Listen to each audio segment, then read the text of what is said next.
Hello students, कैसे हैं आप सब लोग। I hope you all are well. Students, इस वीडियो में हम पढ़ने वाले हैं रिसिप्ट के बारे में। क्या होती है रिसिप्ट, कितने टाइप की रिसिप्ट होती है, किस प्रकार से उसका ट्रीटमेंट किया जाता है, जानेंगे इस वीडियो में। अंत तक बने रहें वीडियो के साथ ताकि आपको पूरा कॉन्सेप्ट क्लियर हो सके।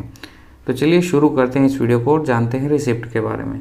रिसिप्ट क्या होती है स्टूडेंट्स, जब भी हम किसी शॉप पर जाते हैं तो शॉप से हम कुछ सामान परचेस करते हैं और बदले में हम उसे पेमेंट करते हैं। तो पेमेंट के बाद शॉपकीपर आपको एक रिसिप्ट देता है, जिसका मतलब होता है कि आपने शॉप पर पेमेंट कर दिया है। तो रिसिप्ट का मतलब क्या हुआ। रिसिप्ट एक प्रकार का डॉक्यूमेंट्री एविडेंस हो गया है, जिसमें लिखा हुआ है कि किसी पर्सन से बिजनेस को पैसा मिला है या फिर किसी पर्सन ने बिजनेस को पेमेंट किया है। अब यहाँ पर रिसिप्ट दो टाइप की हो जाती है, कैपिटल रिसिप्ट और रेवेन्यू रिसिप्ट। क्या होती है कैपिटल रिसिप्ट, क्या होती है रेवेन्यू रिसिप्ट, जानते हैं।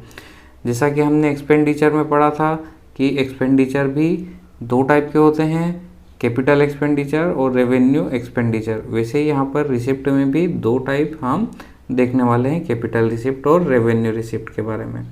तो सबसे पहले हम देखते हैं कैपिटल रिसिप्ट के बारे में कि जब भी बिजनेस को मनी मिलती है या फिर जब भी बिजनेस को पैसा मिलता है और इस ऑब्लिगेशन के साथ मिलता है कि उसे वो पैसा, वो मनी वापस करना होगी, रिटर्न करना होगी, तो उसे हम कैपिटल रिसिप्ट कहते हैं। जैसे अगर कोई बिजनेस का ओनर एडिशनल कैपिटल को बिजनेस में इंट्रोड्यूस करता है या फिर बिजनेस किसी बैंक से लोन लेता है, तो उस कंडीशन में या फिर दोनों ही कंडीशन में हमारे बिजनेस के पास ऑब्लिगेशन है कि वो ओनर को पैसा दे और बैंक को भी पैसा दे।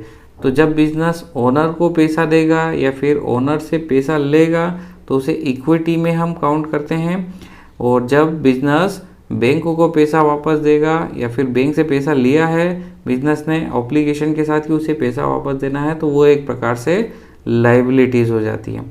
दूसरा एग्जांपल देखते हैं। कैपिटल रिसिप्ट को हम फिक्स असेट को या फिर मशीनरी को या फिर फर्नीचर को सेल करके भी अर्न करते हैं। मतलब कैपिटल रिसिप्ट कब हम मानेंगे, जब हम बिजनेस से कोई फिक्स असेट को सेल करेंगे या फिर कोई ओल्ड मशीनरी को सेल करेंगे या फिर कोई फर्नीचर को सेल करेंगे और उसके थ्रू हमारे बिजनेस में पैसा आता है, तो उसे हम कैपिटल रिसिप्ट में काउंट करते हैं। और अगर बिजनेस में कोई ऐसा पैसा आ रहा है जिसमें किसी भी प्रकार का कोई ऑब्लिगेशन नहीं है कि उसे वापस देना है या फिर कोई फिक्स असेट को सेल करके पैसा नहीं आया है, तो उसे हम रेवेन्यू रिसिप्ट कहेंगे।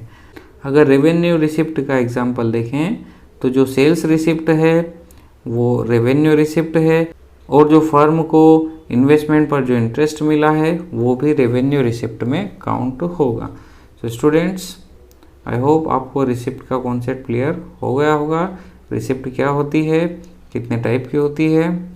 रिसिप्ट, जब भी हम किसी बिजनेस ऑर्गेनाइजेशन को पेमेंट करते हैं तो एज अ डॉक्यूमेंट्री एविडेंस हम उनसे एक पेपर पे लिखवा लेते हैं कि हमने इस चीज़ का पेमेंट किया है, तो उसे ही हम रिसिप्ट कहेंगे। दो टाइप की रिसिप्ट होती है, पहली होती है कौन सी, कैपिटल रिसिप्ट, और दूसरी होती है रेवेन्यू रिसिप्ट। सेल्स रिसिप्ट को हम रेवेन्यू रिसिप्ट कहेंगे, या फिर फर्म के इन्वेस्टमेंट पे जो इंटरेस्ट जनरेट हुआ है वो रेवेन्यू रिसिप्ट में आएगा। किसी फिक्स असेट को हम सेल करते हैं या ओल्ड मशीनरी को सेल करते हैं या फर्नीचर को सेल करते हैं, तो वो कैपिटल रिसिप्ट में इंक्लूड किया जाएगा। या फिर ऐसी रिसिप्ट है जिसमें ऑब्लिगेशन हो कि हमें मनी को रिटर्न करना है, तो वो भी कैपिटल रिसिप्ट में ही काउंट होगा, चाहे आप बैंक से लोन लें या फिर बिजनेस का ओनर एडिशनल कैपिटल को इंट्रोड्यूस करे बिजनेस में। सो स्टूडेंट्स, आई होप आपको ये कॉन्सेप्ट समझ में आ गया होगा। आई होप आपके लिए ये वीडियो हेल्पफुल रहा होगा। स्टूडेंट्स, इस वीडियो में बस इतना ही। हम मिलते हैं आपसे अगले वीडियो में, तब तक के लिए गुड बाय, टेक केयर।